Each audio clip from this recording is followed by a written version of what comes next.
Lack of intimacy made me lose faith in Christianity. I was born and raised a big-time Christian, and so was my wife. My wife and I's problem was, we were in a dead bedroom. It started after we had kids and never really recovered. We were having intimacy like 4 times a month.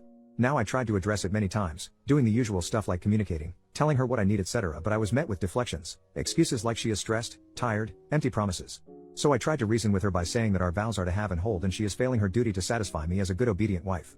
Then I dragged her to the pastor and he told her that it's her duty as a wife to make me happy. The pastor laid into her as I stood there agreeing with him.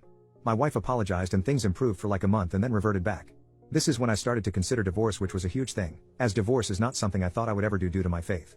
I asked for guidance from my pastor about divorce and he said that divorce is not an option here. This is my cross to bear, that I have made vows in front of God, that everyone is tested by God and I need to pray and put my faith in him.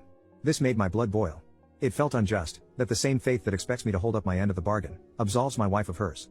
When my pastor said that even though my wife is in the wrong here, divorce is not a possibility, the feeling of injustice was so strong that it made me question my faith for the first time in my life.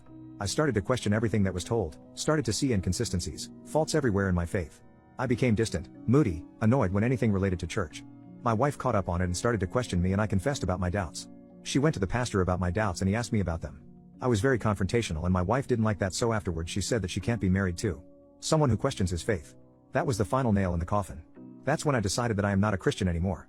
Next day, I paid a visit to divorce lawyer and asked what I needed to do. And I told pastor I am leaving church for good. My wife found the notes I took to the lawyer's office and confronted me and I told her. I don't take threats of divorce lightly, and she can't tell me what I can or cannot believe. She was astonished that I would ever divorce her and I said, it's not like I am intimately satisfied, so what reason do I have to stay in marriage? This has led to utter chaos in my marriage. She is trying so hard to make me go back to church. She has been very anxious, crying. Our dead bedroom has improved though. Now she knows that if I am not satisfied I am willing to end the marriage. I guess my faith gave her a sense of security to take me for granted.